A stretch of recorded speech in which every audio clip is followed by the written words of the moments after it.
बिस्मिल्लाहिर्रहमानिर्रहीम। अस्सलाम वालेकुम टू ऑल माय व्यूअर्स। उम्मीद करता हूँ आप सब खैरियत से होंगे और अल्लाह से ये दुआ है कि अल्लाह हम सब का हामी नासिर हो।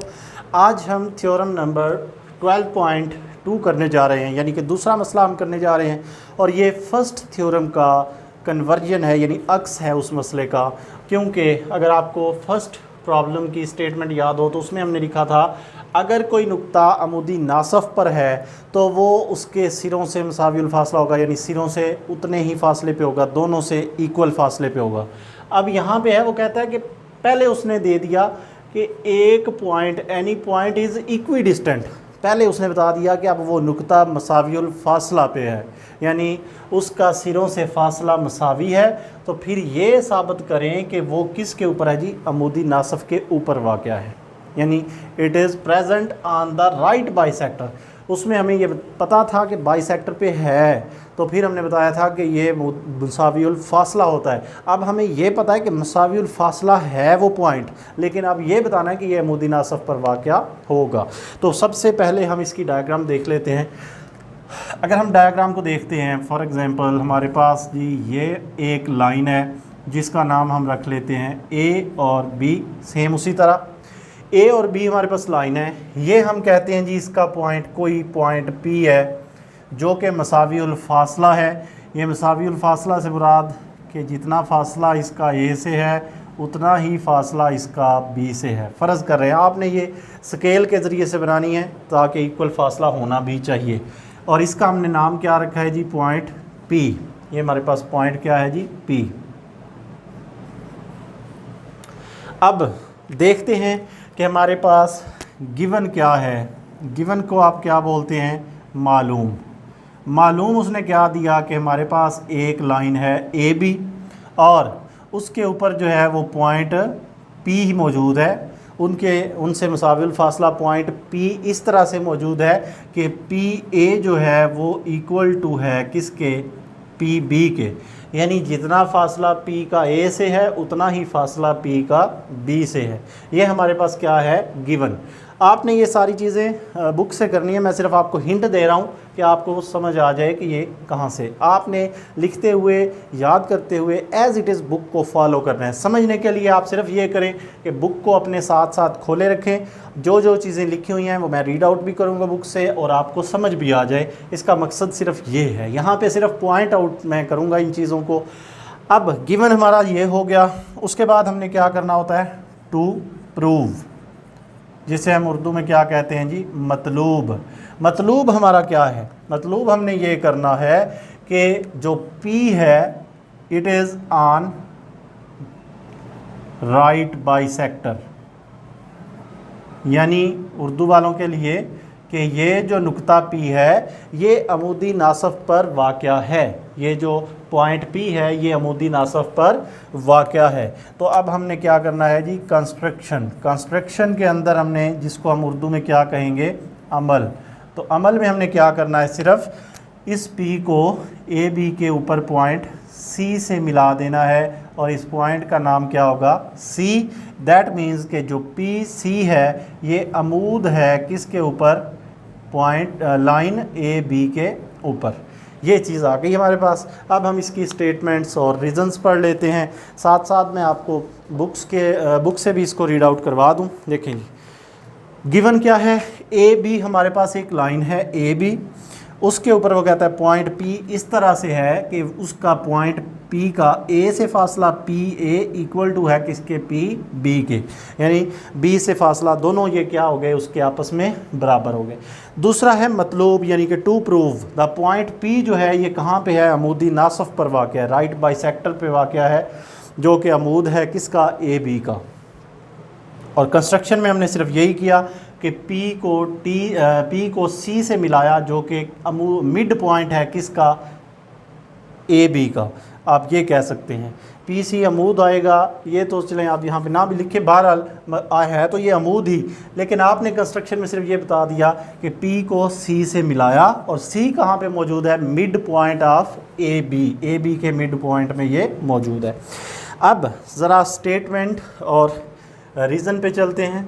इसकी स्टेटमेंट और रीज़न्स क्या हैं जी। स्टेटमेंट है और रीज़न हमारे पास क्या हैं ये हम देख लेते हैं। दोनों में क्या हमें मुताबिकत नज़र आएगी। सेम पहला पॉइंट तो बिल्कुल वही है। दो मुसल्लसें आपके पास बन गई, मुसल्लस ए सी पी और मुसल्लस बी सी पी। तो आप फिर से वही करेंगे कि कंपैरिजन करेंगे मुसल्लस ए सी पी का किसके साथ, मुसल्लस या ट्राइंगल बी सी पी के साथ। ये दो मुसल्लसें आपके पास बन गई। इसमें पहली चीज़ तो ये जो हमें गिवन में है, P A is equal to P B. P A is congruent to P B, मुतमासल है पी बी के। ये हमारे पास आ गया। ये कहाँ से आया, मालूम यानी कि गिवन में है, मालूम में दिया गया है। ये हमारे पास के P A is equal to है पी बी के। दूसरी चीज़ हमें पता है P C is equal to P C है, क्योंकि ये कॉमन है। बिल्कुल उसी तरह जैसा अगर आपने फर्स्ट थ्योरम वाला लेक्चर सुना हो तो आप आसानी से, ये हमारे पास क्या होगा, कॉमन, जिसे हम क्या कह रहे होते हैं, मुश्तरिक, यानी ये मुश्तरिक है पी सी, क्योंकि पी सी बिल्कुल सेंटर में है। इस ट्राइंगल के लिए भी पी सी की लेंथ वही है, इस ट्राइंगल के लिए भी पी सी की लेंथ वही है। इस वजह से हम कह रहे हैं कि पी सी दोनों मुसल्लसों में क्या है, इक्वल है, क्योंकि वो कॉमन है। तीसरा हमारे पास क्या है, A C is equal to B C. ये हमें अमल से पता चलेगा, क्योंकि पॉइंट सी हमने कहा था, सी जो है वो कहाँ पे है, on mid point. Mid point का मतलब दरमियानी नुक्ता है, जिससे हम कहते हैं ये लाइन दो हिस्सों में डिवाइड हो गई, इसलिए ए सी इक्वल टू हो जाएगा बी सी के। तो ये हमारे पास आ गया A C is equal to B C के। और ये कहाँ से आया हमारे पास, अमल यानी कि कंस्ट्रक्शन में से। अब अगला हमारे पास जो मौजू आ रहा है वो आ रहा है ट्रिपल एस, मुतमासल है ट्रिपल एस। अब इसकी तारीफ़ भी आप खुद बना सकते हैं। साइड साइड साइड, ज़िला ज़िला ज़िला, यानी उर्दू वालों के लिए लिखा होगा ज़्वाद ज़्वाद ज़्वाद, मुस्तमासल आ गया ज़्वाद ज़्वाद और ज़्वाद के। अब ज़िला, ज़्वाद किसके लिए इस्तेमाल होता है जी, ज़िला। तीनों ज़िले हैं, यानी क्या कहने चाह रहा है, दो मुसल्लसें जिनके तीनों ज़िले आपस में बराबर हों, दो मुसल्लसें जिनकी तीनों साइड्स, यानी वो दो ट्राइंगल्स जिनकी तीनों साइड्स इक्वल हैं, वो दोनों ट्राइंगल्स भी आपस में क्या होंगी, इक्वल। तो हम कह सकते हैं यहाँ से कि हमारे पास जो ये दो मुसल्लसें हैं, ए सी पी ट्राइंगल, ये मुतमासल है ट्राइंगल बी सी पी के, यानी तीन इज़ला, ये तीनों इज़ला बनते हैं। ये भी ज़िला, ये भी ज़िला, ये भी ज़िला, ये और ये तीनों ज़िले आपस में बराबर हैं दोनों मुसल्लसों के। दैट मीन्स के दोनों मुसल्लसें भी आपस में बराबर हैं। तो नेक्स्ट पॉइंट अगर हम देखें, उसमें उसने लिखा angle A C P, angle A C P, ये देखें ज़रा, ए सी पी कितना बनता है, एंगल 90, और बी सी पी ये भी कितना बनता है, 90। क्यों, वैसे भी हमारे पास ये बराबर है, क्योंकि दो मुसल्लसे बराबर हों तो इसका मतलब है उनके सारे ज़िले और सारे जाविये भी आपस में बराबर होंगे। और ये हम साबित कर चुके हैं कि ये दोनों मुसल्लसे आपस में बराबर तो हैं। इसका मतलब ये हुआ कि ये एंगल ए सी पी जो है, major angle A C P, ये इक्वल टू है major angle B C P के। ये ट्राइंगल की साइन है और ये एंगल का साइन है जी। उसके बाद यानी इसकी देखें वजह क्या लिखी है, corresponding angles of congruent triangles, दो मुतमासल मुसल्लसों के मुतनाज़रा जाविये, यानी इसका ये वाला ज़िला, इसका ये वाला ज़िला आपस में बराबर है। ये वाली जाविया, सॉरी, ये जाविया इस जाविये के बराबर है। अब अगर आप देखें ए सी पी और बी सी पी, इनको जमा करें तो एंगल कितना बनता है, 90 ये है, 90 ये है, टोटल कितना बन जाएगा, 180। 180 वो एंगल होता है, यानी सप्लीमेंट्री जाविये। सप्लीमेंट्री जाविये क्या होते हैं, वो जाविये जिनको जमा करने से जवाब क्या आता है, 180, तो 180। यानी हम कह सकते हैं एंगल ए सी पी जमा कर लें एंगल बी सी पी को, तो वो किसके इक्वल है, 180 डिग्री। इसकी फिर हमारे पास दलील क्या होगी कि ये हमारे पास हैं जी सप्लीमेंट्री जाविये। सप्लीमेंट्री जाविये अभी मैंने बताया कौन से होते हैं, अगर दो जावियों को जमा करने से जवाब 180 बनता हो, उनका मजमूआ 180 बनता हो, तो वो क्या होंगे, सप्लीमेंट्री जाविये। Sum of two angles is equal to 180। इसके बाद अगर हम बात करते हैं दूसरी तरफ, अब ये एक एक एंगल फिर कितने के इक्वल हो गया जी, 90 के, यानी हम कह सकते हैं एंगल ACP बराबर है एंगल BCP के, और ये दोनों किसके बराबर हैं जी, 90 डिग्री। ये भी 90 है, ये भी 90 डिग्री है। अब यहाँ से हमें पता चल गया कि PC जो है, चूँकि ये अमूद है, इसका एंगल क्या है, 90। तो 90 एंगल किस चीज़ का होता है, अमूद का। यहाँ से हम कह सकते हैं कि PC अमूद है किसका, AB का। ये PC जो है ये अमूद है इस लाइन AB का। और यहीं से हम बता सकते हैं CA जो है, CA वो इक्वल है किसके, CB के, यानी या AC is equal to BC या आप CA is equal to CB कह लें। ये दोनों आपस में बराबर हैं। ये कंस्ट्रक्शन में हमने साबित किया था क्योंकि C मिड पॉइंट पे है, अमल के अंदर हमने ये साबित किया। अब चूँकि PC जो है ये अमूद भी है और C जो है ये मिड पॉइंट पे भी है, यानी अमूदी नासफ पर वाक़या होगा कौन, नुक्ता P। इसलिए हम कह सकते हैं पॉइंट P जो है इज़ ऑन राइट बाइसेक्टर। हम कह सकते हैं कि जो पॉइंट P है वो कहाँ पे मौजूद है, अमूदी नासफ पर वाक़या है। पॉइंट P जो है it is on right bisector, ये अमूदी नासफ पर वाक़या है। कहाँ से अंदाज़ा होगा, इनको उसने जो नंबरिंग दी है वो भी आपने करनी है जी। नंबरिंग कहाँ से उसने स्टार्ट की है, यहाँ से एंगल से। ये नंबर उसने पॉइंट 1 दिया है, इसको उसने पॉइंट हमारे पास 2 दे दिया है, और फिर पॉइंट 3 इसको नाम दिया, और 4 को इसका नाम दिया।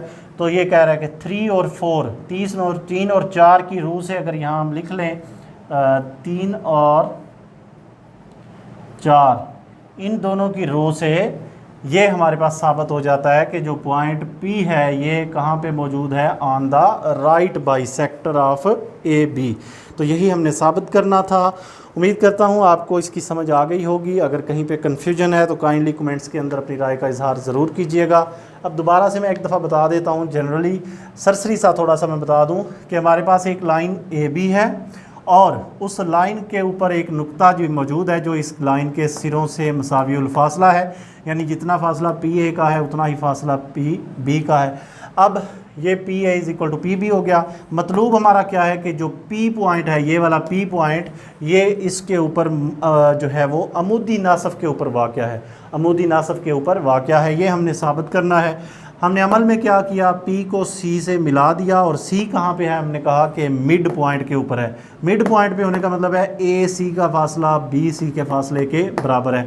दो मुसल्लसें बन गई, मुसल्लस ACP और मुसल्लस BCP। इन दोनों का मवाजना करें तो हमें यह भी पता है कि PA is equal to PB, ये हमने यहाँ से देखा।